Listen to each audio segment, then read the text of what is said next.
Good morning प्यारे बच्चों। आज हम पढ़ेंगे लेसन नंबर 13 अपशिष्ट एवं इसका प्रबंधन। कल से आपकी विंटर वेकेशन शुरू हो रही है 25 तारीख से और 31 तक। तो हमने सोचा कि अभी फिलहाल कोई छोटा सा चैप्टर आपके लिए लिया जाए जो आपको जल्दी से समझ में आए। तो यह है अपशिष्ट एवं इसका प्रबंधन। देखिए बच्चों, आपने घर में देखा होगा कि कोई भी काम करते हैं आप, सब्जी बनाना ही लगा लो। सब्जी बनाते हैं तो सब्जी बनाने के लिए पहले क्या करते हैं, सब्जी में आलू लेंगे या गोभी, आलू गोभी की सब्जी बनानी है आपको, तो आप क्या करेंगे, आलू लेंगे, आलू को छीलेंगे, छीलने के बाद छिलके तो एक तरफ रख देंगे और आलू एक तरफ रख देंगे। इसी तरीके से गोभी को क्या करेंगे आप, जो अच्छी अच्छी गोभी है जो हमें यूज में लेनी है उसको एक तरफ रखेंगे, बाकी के जो पत्ते और एक्स्ट्रा होता है उसको एक तरफ रख देते हैं। लहसुन लेंगे, लहसुन को भी इसी तरीके से करेंगे। अन्य जो भी आप मटेरियल डालते हैं उनको इसी तरीके से करते हैं। बाकी जो आपकी अच्छी सब्जी है उसको तो आप इधर रख के कट कर लेते हैं, उसे धो लेते हैं और उसे फिर सब्जी बना लेते हैं। लेकिन सब्जी बनाने के बाद आप देखते हैं कि इधर आपके पास कचरा रह गया। कचरा यानी कि आलू के छिलके, है ना, गोभी के पत्ते, लहसुन के छिलके, ये सब रह गए। लेकिन ये क्या आप इनकी सब्जी बना सकते हैं क्या? नहीं। आपके लिए क्या है, वेस्ट है, बेकार है। आप इनको क्या करेंगे, या तो गाय को डाल देंगे या फिर कचरे में ही डाल देते हैं। तो हम कोई भी प्रक्रम करें, कोई भी कार्य करें, कोई भी प्रोसेस करें, उसके बाद उपयोगी पदार्थ को तो हम अपने एक तरफ रख लेते हैं और अनुपयोगी पदार्थों को एक तरफ कर देते हैं। तो हम अपशिष्ट बता सकते हैं। अपशिष्ट क्या है, किसी भी प्रक्रम के अंत में कोई भी प्रोसेस आपने किया उसके अंत में बनने वाले अनुपयोगी पदार्थ या उत्पाद क्या कहलाते हैं, अपशिष्ट कहलाते हैं। तो ये अपशिष्ट है। अपशिष्ट की परिभाषा लिख लीजिए बच्चों। आज हम लेसन पढ़ रहे हैं अपशिष्ट एवं इसका प्रबंधन। तो अपशिष्ट क्या है, किसी भी प्रक्रम के अंत में बनने वाले अनुपयोगी पदार्थ या उत्पाद, ये क्या कहलाते हैं, अपशिष्ट। अब आप देखिए, आपके घर में बहुत सारे अपशिष्ट निकलते होंगे। तो अपशिष्ट में कुछ पदार्थ तो ऐसे हैं जैसे कि सब्जी वगैरह है या कोई अन्य चीजें हैं जिनको क्या करेंगे कि अगर हम फेंक दें, मान लीजिए गाय ने ही गोबर किया, तो गोबर किया तो ये क्या है, अपशिष्ट है। लेकिन आप क्या देखते हैं कि वो गोबर पड़ा हुआ है, काफी दिनों तक वो गोबर पड़ा रहेगा। कुछ दिनों बाद अगर आप देखेंगे तो उस गोबर की जगह आपको मिट्टी मिलेगी। मिट्टी जैसी संरचना। खेतों में भी आपने देखा होगा कि गोबर वगैरह फेंक देते हैं तो क्या मिलती है, मिट्टी मिलती है। तो ये मिट्टी कैसे बनी बच्चों, क्या किया कि गोबर था या कोई भी ऐसा पदार्थ था, तो यहां पर वातावरण में, वायुमंडल में क्या है, सूक्ष्म जीव हैं। ये सूक्ष्म जीव क्या करते हैं, ये जो अपशिष्ट हम जिसे अपशिष्ट मान के फेंक देते हैं, ये सूक्ष्म जीव उनको अपने भोजन के रूप में लेते हैं। तो ये क्या करते हैं, इसमें जो जो मटेरियल इनके काम का है उसको भोजन के रूप में ले लेते हैं और क्या करते हैं, जब इसको ये क्या करते हैं, पाचित करते हैं या अपने काम में लेते हैं, तो विभिन्न प्रकार की गैसें भी जैसे CO2 अन्य गैसें भी क्या करते हैं, निष्कासित करते हैं इसको यूज करते समय। तो अच्छी अच्छी चीजें जो इनको जरूरत की चीजें हैं वो इन्होंने, सूक्ष्म जीवों ने, छोटे छोटे जीव जो हमको दिखाई भी नहीं देते, वो अपने यूज में ले लेते हैं और बाकी की जो बचा रह जाता है वह होता है वेस्ट, इनके भी वेस्ट। और वो लास्ट में क्या रह जाती है बच्चों, मिट्टी रह जाती है।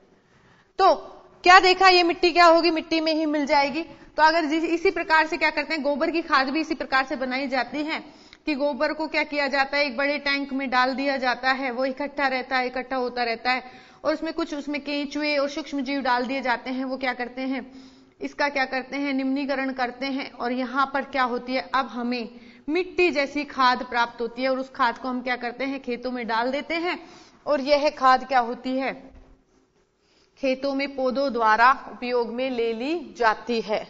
तो अपशिष्ट में क्या है, कुछ अपशिष्ट तो ऐसे हैं जिनका सूक्ष्म जीवों के द्वारा निम्नीकरण हो जाएगा। और जैसे अगर आपने क्या किया कि बोतल होती है, बोतल, कांच की बोतल, इस कांच की बोतल को या प्लास्टिक की थैलियों को आपने डाला तो क्या होती है, ये हमें चाहे कितने भी सालों बाद देखें तो ये मिट्टी में हमें एज इट इज दबी हुई मिलेगी। इनका कोई निम्नीकरण नहीं होता, इनका कोई पाचन नहीं होता। तो हम इस हिसाब से बता सकते हैं बच्चों कि जो अपशिष्ट हैं वो दो प्रकार के होते हैं, एक तो जैव निम्नकरणीय और एक होते हैं अजैव निम्नकरणीय अपशिष्ट।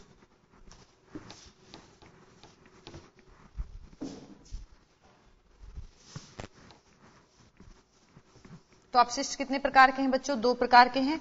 कौन कौन से? एक तो है जैव निम्नकरणीय और अजैव निम्नकरणीय। तो हम बताएंगे जैव निम्नकरणीय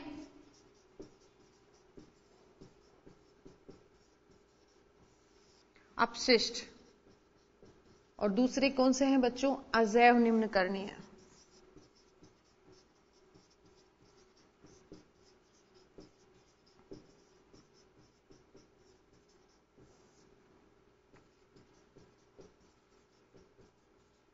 जैव निम्नकरणीय तो अभी अभी बताया, जिनका सूक्ष्म जीवों के द्वारा निम्नीकरण हो जाएगा, जैसे कि सब्जियों का कचरा, ठीक है। अजैव निम्नकरणीय जिनका सूक्ष्म जीवों के द्वारा निम्नीकरण नहीं होगा, वो कैसे होंगे? अजैव निम्नकरणीय। तो कुछ अभी हम आपके सामने पेश करते हैं, थोड़ा सा इनकी डेफिनेशंस वगैरह देखिएगा।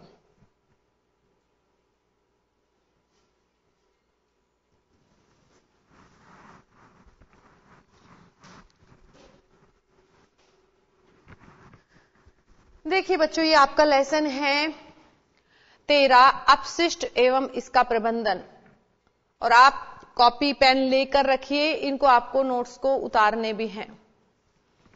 सबसे पहले अगर हम देखें तो बच्चों अपशिष्ट की परिभाषा देखते हैं हम।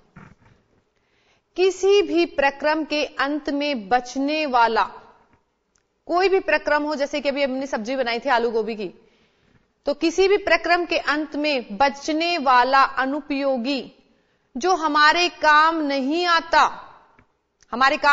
वो, और उसे हम वेस्ट समझकर क्या करते हैं? फेंक देते हैं, तो वह क्या कहलाता है? अपशिष्ट। बच्चों इसकी परिभाषा नोट कीजिए। किसी भी प्रक्रम के अंत में बचने वाला अनुपयोगी जो हमारे काम नहीं आता, वह क्या होता है? अपशिष्ट। अब देखिए बच्चों, अपशिष्ट के टाइप्स देखेंगे, प्रकार देखेंगे, टाइप्स ऑफ वेस्ट। अपशिष्ट के प्रकार हम एक तो प्रकृति के आधार पर बताते हैं कि उसकी प्रकृति क्या है, दूसरा अपघटन के आधार पर बताएंगे, जो कि अभी हमने आपको समझाए थे। तो सबसे पहले हम बताते हैं प्रकृति के आधार पर अपशिष्ट 3 प्रकार के हैं। कितने प्रकार के हैं बच्चों? 3 प्रकार के। एक तो ठोस अपशिष्ट जो ठोस होंगे, एक द्रव अपशिष्ट और एक होगा गैस अपशिष्ट। ठोस अपशिष्ट में आप बता सकते हैं जैसे कि कागज, रबर, प्लास्टिक, कांच, कोई मेटल या धातु एटसेट्रा। ये सब क्या है बच्चों? ठोस अपशिष्ट हैं। इसके बाद देखिए बच्चों, नेक्स्ट है द्रव अपशिष्ट। द्रव अपशिष्ट में तो आप देखते हैं सीवरेज लाइन में जो गंदगी बहती है, वाहित मलमूत्र वगैरह है, ये सब के सब कैसे हैं? द्रव अपशिष्ट। इसके बाद अगर हम देखें तो ये है नेक्स्ट गैस अपशिष्ट। तो गाड़ियां, व्हीकल्स चलते हैं ना बच्चों, तो इनमें क्या होती है? बहुत सारी गैसें निष्कासित होती हैं, और वो क्या करती हैं? बहुत ज्यादा प्रदूषणकारी हैं। तो गैस अपशिष्ट में आता है जैसे हानिकारक प्रदूषणकारी गैसें कौन कौन सी? कार्बन डाइऑक्साइड, कार्बन मोनोऑक्साइड और सीएफसी जो कि एसी में और फ्रिज में डालती है, क्लोरोफ्लोरोकार्बन। तो ये बहुत जहरीली विषैली गैस है, जिसने क्या कर रखा है? ओजोन परत को भी खराब कर रखा है, उसमें छेद कर दिया है सीएफसी के कारण। नेक्स्ट है बच्चों अपघटन क्रिया के आधार पर, कि इनका अपघटन होगा कि नहीं होगा, इसके आधार पर है बच्चों। 2 प्रकार के हैं अपघटन के आधार पर। एक तो है जैव निम्नकरणीय अपशिष्ट, दूसरा है अजैव निम्नकरणीय अपशिष्ट। जैव अभी अभी बताया था, वे अपशिष्ट जिनका जैव कारकों जैसे कि सूक्ष्म जीवों से अपघटन हो जाए, पाचन हो जाए, निम्नीकरण हो जाए, वो क्या कहलाते हैं? जैव निम्नकरणीय अपशिष्ट। दूसरे हैं बच्चों अजैव निम्नकरणीय अपशिष्ट। इन अपशिष्टों का जैविक कारकों सूक्ष्म जीवों से अपघटन नहीं होता। अब देखिए, जिनका अपघटन हो जाता है उनके उदाहरण हम बता सकते हैं, जैसा कि अभी आपको बताया भी था मैंने। जैविक घरेलू कचरा, घर में जो जैविक घरेलू कचरा, जैसे कि कागज फाड़ दिए बच्चों ने, होमवर्क किया, फाड़ के फेंक दिए, तो कागज, न्यूज़पेपर, अखबार और सब्जी वगैरह का कचरा और अन्य घरेलू कचरा है वो। इसके बाद कृषि अपशिष्ट। कृषि में भी काफी कचरा निकलता है, कि मतलब क्या होते हैं कि कृषि में बीज रख लिए और जो चारा था पशुओं के लिए रख लिया, उसके बाद भी कुछ बच जाता है जिसको जलाने के काम में भी ले लेते हैं, लकड़ियां वगैरह, और कुछ और भी रह जाती हैं जड़ें वगैरह, वो क्या होती हैं फिर धीरे धीरे उसमें खेत में मिट्टी में मिलकर क्या हो जाती है, उनका निम्नीकरण हो जाता है। ऐसे ही जैव चिकित्सीय अपशिष्ट, आपने डॉक्टर्स को देखा होगा, किसी के लग जाती है तो क्या होती है, रुई पट्टी बांधते हैं, ब्लड में सन जाता है तो रक्त मांस के कुछ, जैसे कोई सर्जरी करते हैं तो रक्त मांस के कुछ टुकड़े भी निकलते हैं, तो इनको भी क्या होता है, इनका भी निम्नीकरण हो जाता है। तो इन सब का निम्नीकरण हो जाता है, सूक्ष्म जीवों के द्वारा इनका अपघटन हो जाता है, तो इन्हें कहते हैं हम जैव निम्नकरणीय अपशिष्ट। बच्चों अजैव निम्नकरणीय अपशिष्ट में देखिए, प्लास्टिक की बोतलें, आप बोतल को फेंक दो, मिट्टी के नीचे दबा दो, सालों बाद भी आपको ऐसे के ऐसे ही मिलेगी। पॉलीथीन, पॉलीथीन तो आप देखते हो बच्चों की कई बार गाय पॉलीथीन को खा लेते हैं, इसीलिए पॉलीथीन पर बैन भी लगा था कि जो ये घूमने वाले पशु हैं वो क्या करते हैं, इन पॉलीथीन को खा लेते हैं और इनका पाचन इनके पेट में नहीं हो पाता, और ये पॉलीथीन क्या होती है, जानवरों के पेट में इकट्ठी होती जाती है और बाद में एक फोड़े के रूप में फूल जाती है और बाद में फूटता है फोड़ा और वो पॉलीथीन बाहर आती है, जिससे जानवर क्या होता है, जख्मी हो जाता है और बहुत उसको पीड़ा होती है और कई बार डेथ भी हो जाती है। तो इसलिए पॉलीथीन पर बैन भी लगाया गया है। तो पॉलीथीन के टुकड़े, कांच को आप पटक दो बच्चों, कांच की बोतल को, तो एज इट इज आपको कांच की बोतल मिलेंगी। सीरिंज है जो इंजेक्शन वगैरह लगाने के काम में आती है, तो वो भी कैसे, इन सब का निम्नीकरण नहीं होता बच्चों, इसलिए इनको कहते हैं अजैव निम्नकरणीय अपशिष्ट। आप इसे नोट कीजिए।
तो ये बच्चों हमने अपघटन के आधार पे दो प्रकार के बताए, अन्य प्रकार भी हैं अपशिष्ट के, जैसे रेडियोधर्मी अपशिष्ट, ई अपशिष्ट, जैसे कंप्यूटर, फ्लॉपी सीडी, ये सब भी क्या है, अपशिष्ट में आते हैं।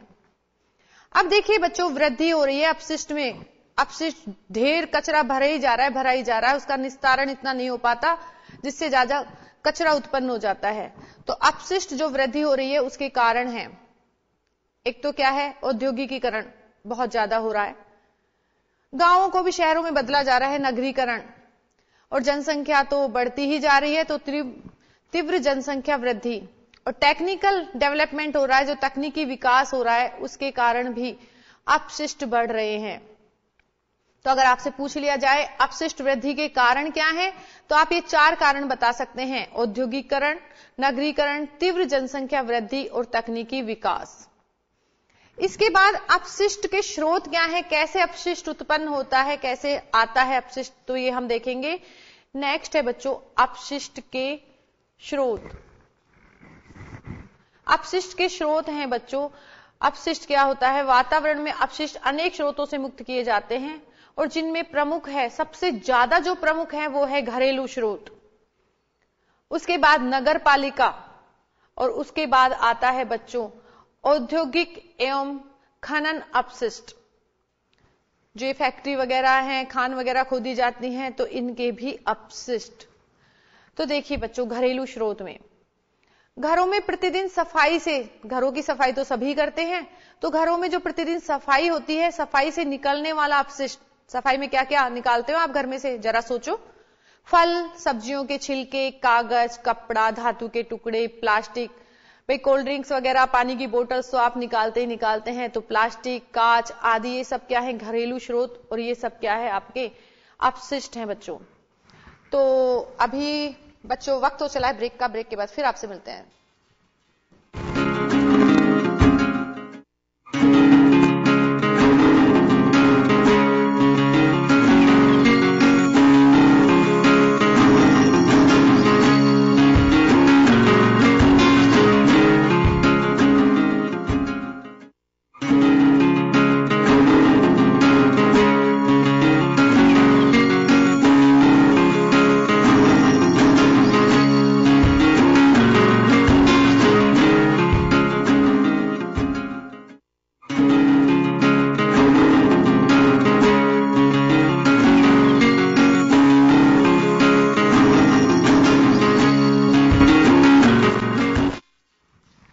ब्रेक के बाद स्वागत है बच्चों। नेक्स्ट फिर वापस से हम आते हैं।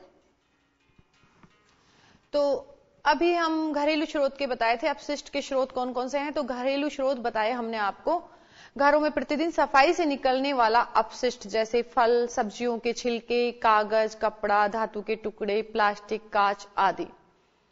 नगर पालिका अपशिष्ट में क्या होता है, नगर में पाया जाता है। जितना भी आपकी सिटी में देखिए आती है ना आजकल कचरे की गाड़ियां, स्वच्छ भारत अभियान, तो इसमें कचरे की गाड़ियां देखो हर घर से कचरा लेके जाती है और ये सारा कचरा एक साथ इकट्ठा होता है और इसे तब हम क्या कह देते हैं, नगर पालिका अपशिष्ट। ये पूरे नगर का कचरा होता है, सड़कों पर भी झाड़ू लगती है, वो सारा का सारा कचरा जो होता है वो होता है नगर पालिका अपशिष्ट। और नगर पालिका अपशिष्ट में हम बताते हैं घरेलू अपशिष्ट, चिकित्सा अपशिष्ट, मृत जानवर, औद्योगिक अपशिष्ट। कोई जानवर मर जाता है तो वो भी कौन लेके जाएगी उठा के वहां से, नगर पालिका। तो ये नगर पालिका के अपशिष्ट हैं। इसके बाद देखिए बच्चों, औद्योगिक एवं खनन अपशिष्ट। उद्योगों में जो अपशिष्ट निकलते हैं वो हैं जैसे धातु के टुकड़े, रासायनिक पदार्थ, विषैले ज्वलनशील पदार्थ, गैसें, तेलीय पदार्थ, राख, पीड़कनाशी आदि। ये सारे के सारे क्या हैं, औद्योगिक एवं खनन अपशिष्ट हैं। प्रमुख उद्योग और उनसे निकलने वाले अपशिष्ट, उर्वरक उद्योग में जैसे कैल्शियम ठोस अपशिष्ट निकलता है। तापीय ऊर्जा संयंत्र में क्या होता है, उड़न राख कणों के रूप में भी निकलती है। कपड़ा उद्योग में रेशा और व्यर्थ कपड़ा निकलता है। पेट्रोलियम उद्योग में तो आपको पता ही है द्रव अपशिष्ट निकलता है जैसे तेल वगैरह। कृषि उद्योग में जितना भी बचा रहता है एक्स्ट्रा पदार्थ वो सब क्या है कृषि उद्योग में, जैसे कि डंठल फसल का, भूसा, सूखी पत्तियां, गोबर, ये सब क्या है कृषि अपशिष्ट है। इसके बाद हम देख सकते हैं चिकित्सा क्षेत्र में अभी बताया ही था आपको कि अस्पतालों से जो भी निकलता है कचरा वह अपशिष्ट क्या होता है, चिकित्सा क्षेत्र में निकलने वाला अपशिष्ट है। जैसे प्लास्टर, पट्टियां, सिरिंज, कांच, प्लास्टिक की बोतलें, रक्त, मांस के टुकड़े, संक्रमित अंग व ऊतक आदि सब कहां से निकलते हैं, चिकित्सा क्षेत्र से। तो ये हमने स्रोत बताए हैं अपशिष्ट के स्रोत की, कहां से क्या क्या अपशिष्ट निकलता है ये आपको समझ में आ गया होगा। तो एक बार देख लीजिए वापस वंस अगेन कि कहां से कौन कौन सा कचरा निकल रहा है। तो अपशिष्ट के स्रोत में देखिए आप,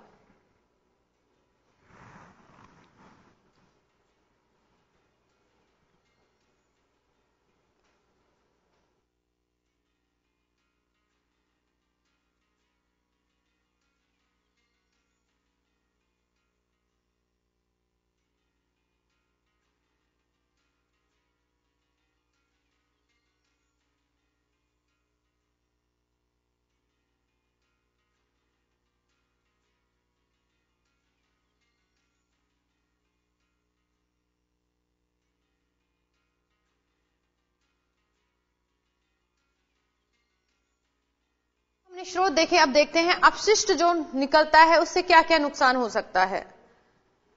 तो अपशिष्ट से होने वाले नुकसान, मानव, पेड़ पौधों, जंतुओं, पर्यावरण सभी को हानि पहुंचती है अपशिष्ट से।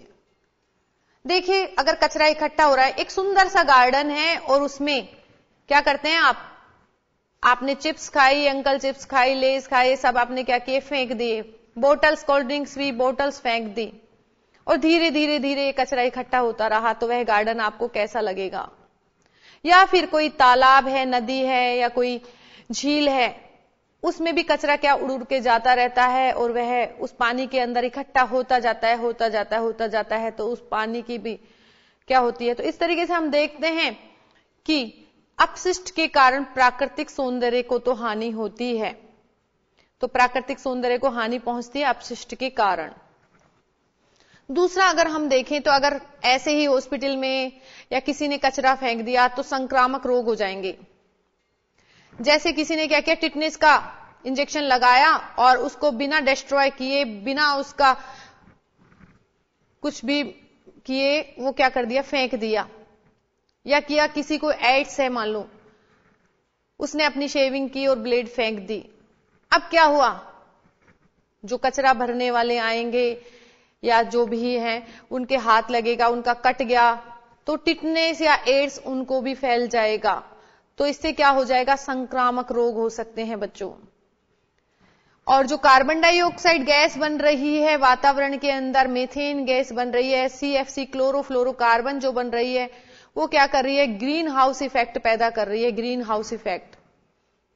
इससे क्या हो रही है, पृथ्वी गर्म हो रही है और धीरे धीरे अगर बहुत ही ज्यादा गर्मी होती रही तो जो ध्रुव है उनकी बर्फ भी पिघल जाएगी और ये पूरी पृथ्वी क्या होगी, जलमग्न हो सकती है। प्लास्टिक के लंबे समय तक उपयोग से रुधिर में थैलेट्स की मात्रा बढ़ जाती है। इससे मां के शरीर में शिशु का विकास रुक जाता है और प्रजनन अंग प्रभावित होते हैं। देखिए आजकल क्या चलन चल रहा है कि भाई चाय पीनी है तो क्या करते हैं, डिस्पोजल ले लो, या पानी पीना है, और कुछ लोग तो ऐसा करते हैं जैसे कोल्ड ड्रिंक की बोतल है, वो वन टाइम यूज होती है उसको, लेकिन क्या करते हैं कि उसी में पानी भरते हैं, दूध भरते हैं, तो उसको बार बार यूज करते हैं, तो उसमें क्या होता है, रुधिर में थैलेट्स बढ़ जाता है, थैलेट्स की मात्रा बढ़ जाती है और कैंसर की संभावना भी हो जाती है इससे, और मां के शरीर में शिशु का विकास भी रुक जाता है, प्रजनन अंग भी प्रभावित हो जाते हैं बच्चों इससे। प्लास्टिक बनाने में प्रयुक्त रसायन, जो प्लास्टिक बनाया जाता है उसमें कौन सा केमिकल यूज होता है, बिस्फेनॉल यूज होता है, जो शरीर की मेटाबॉलिज्म उपापचय को बिगाड़कर शुगर पैदा कर देगा, लीवर रोगों को जन्म देता है। तो जहां तक हो सके बच्चों प्लास्टिक के मटेरियल से दूर ही रहें, कम से कम यूज किए जाएं। प्लास्टिक की थैलियां, कई बार अभी मैंने आपको बताया ही था कि गाय क्या करती है, प्लास्टिक की थैलियां खाली, पाचन होता नहीं है और उनकी आंतों में जाके फंस जाती है और उससे उन जानवरों की मौत हो जाती है।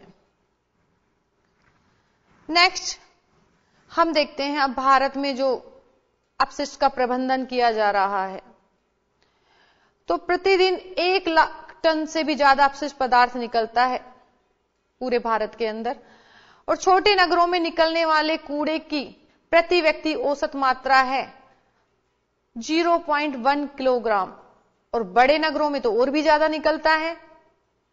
गांवों में, छोटे नगरों में तो इतना कचरा नहीं निकलता, लेकिन बड़े नगरों में तो एक व्यक्ति ही 400 से 600 ग्राम कचरा निकालता है। उचित प्रबंधन द्वारा अपशिष्ट रहित विकास संभव है। अगर हम इसका उचित प्रबंधन कर दें तो इस अपशिष्ट को हटा सकते हैं और बिना अपशिष्ट के हमारा विकास संभव हो सकता है। और ऐसा करने में सरकारी, स्वयंसेवी संस्थाएं और नागरिकों के सहयोग से ही हम ऐसा कर सकते हैं कि नागरिकों का भी सहयोग क्या है, आवश्यक है। स्वयंसेवी संस्थाओं का सहयोग, सरकारी संस्थाओं का सहयोग, सभी का सहयोग आवश्यक है, तभी हम अपशिष्ट का सही ढंग से प्रबंधन कर सकते हैं। देखिए शिव रामन समिति है एक, और इसका भारत सरकार ने गठन किया था 1975 में, और इसका मुख्य सुझाव था बच्चों बड़े बड़े कूड़ेदान की व्यवस्था करना। बड़े बड़े कूड़ेदान की व्यवस्था कर दो, जगह जगह कचरा फैलने की जगह एक बड़े बड़े कूड़ेदानों में उसको क्या करो, कचरे को डाल दो। मलमूत्र और गंदा जल निष्कासन की व्यवस्था, कि जो मलमूत्र है कहीं भी क्या करते हैं, लोग बाग जाते हैं और मलमूत्र त्याग देते हैं। वैसे तो आजकल तो क्या है, बहुत सख्ती हो रही है कि कहीं भी मलमूत्र नहीं त्याग सकते, नहीं तो चालान भरना पड़ता है। तो मलमूत्र और गंदा जल निष्कासन की उचित व्यवस्था की जानी चाहिए। कूड़ा करकट उठाने की समुचित व्यवस्था।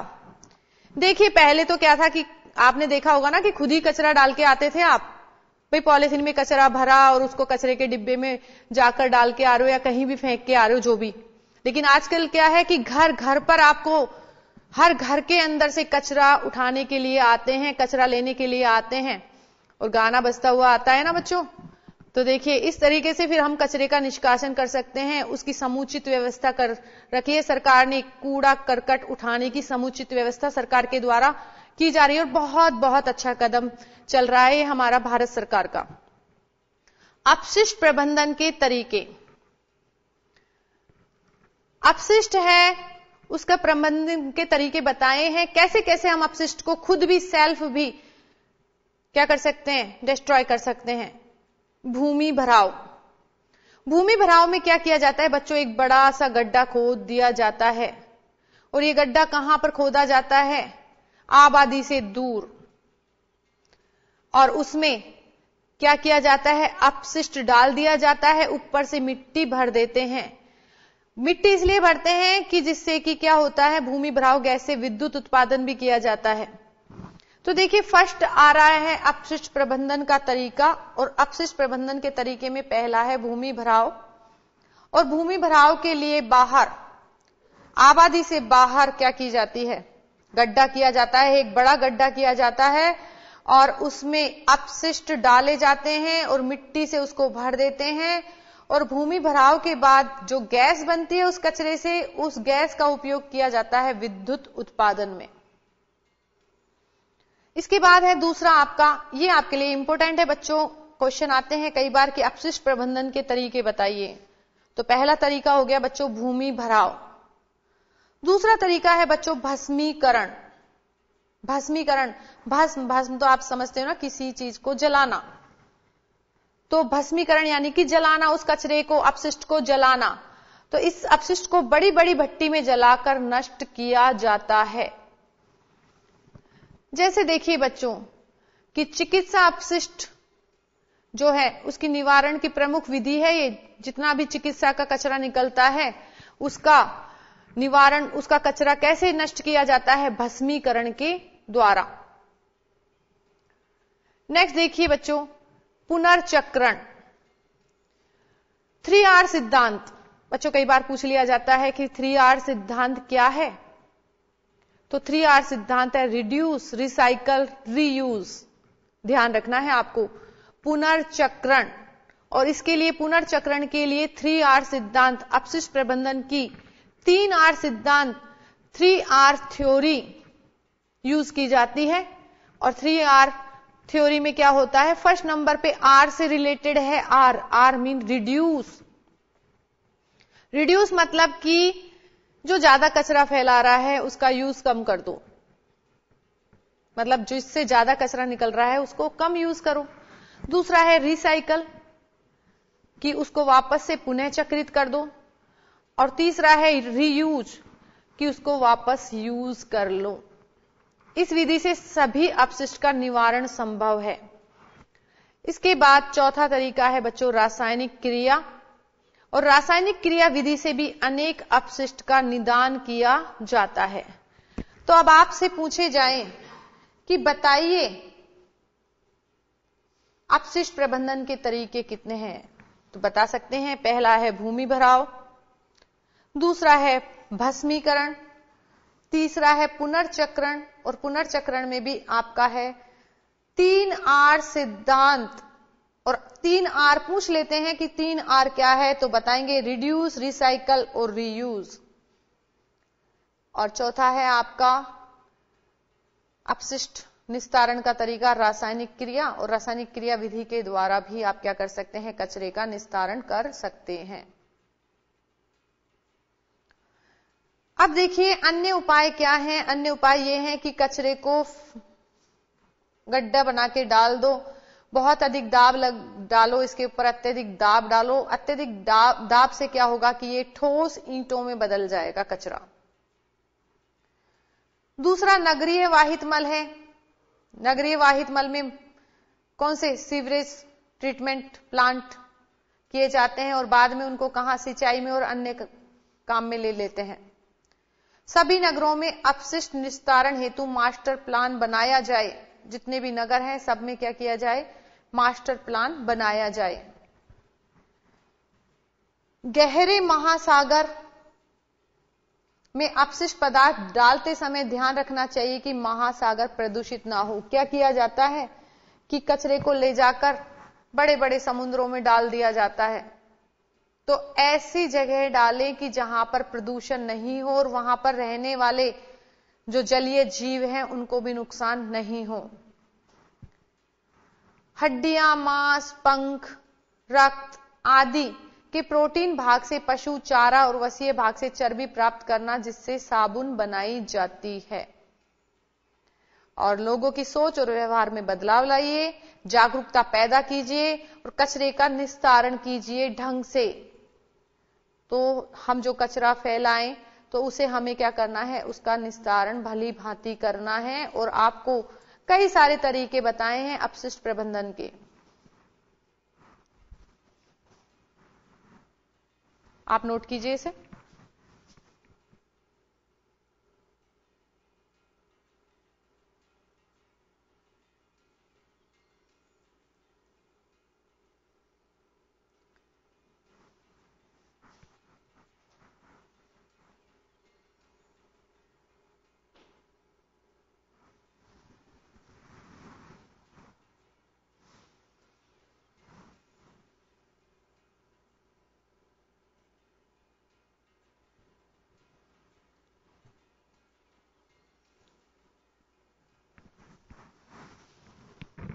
तो एक बार शॉर्टकट में वापस आपको रिपीट कर देती हूं इसे।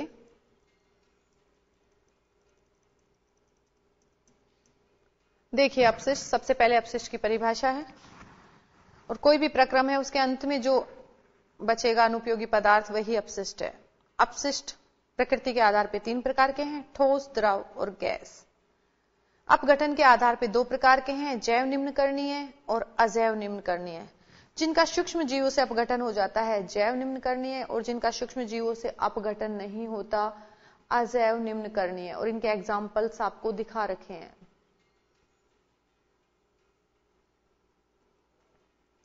इसके बाद और भी कई अपशिष्ट हैं, जैसे रेडियोधर्मी अपशिष्ट, ई अपशिष्ट जैसे कंप्यूटर, फ्लोपी सीडी वगैरह आदि। अपशिष्ट वृद्धि के कारण 4 कारण मेन है: औद्योगिकीकरण, नगरीकरण, तीव्र जनसंख्या वृद्धि और तकनीकी विकास। इसके बाद अपशिष्ट के स्रोत, अपशिष्ट कैसे आता है, कहां से आता है, ये अपशिष्ट के स्रोत हैं। तो पहले स्रोत में सबसे पहले तो अपने घर से ही निकलने वाला कचरा है, घरेलू स्रोत। और घरेलू स्रोत से तो आप बता ही सकते हैं कि क्या क्या निकलता है, ये आप बता ही देंगे।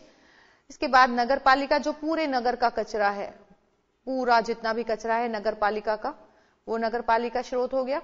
इसके बाद औद्योगिक और खनन अपशिष्ट होते हैं बच्चों, और इनके एग्जाम्पल्स आपको बताए हैं औद्योगिक एवं खनन से रिलेटेड।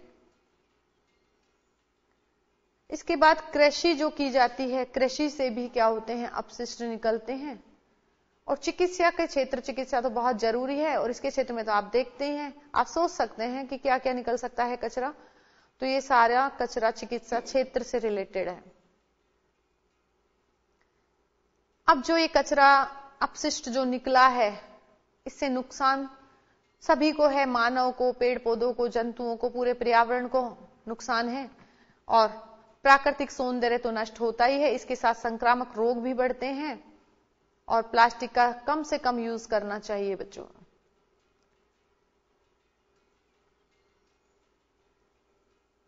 इसके बाद हम देखेंगे अपशिष्ट प्रबंधन के तरीके, और अपशिष्ट प्रबंधन के तरीके आपको बताए हैं बच्चों: भूमि भराव, भस्मीकरण, पुनर्चक्रण और रासायनिक विधि।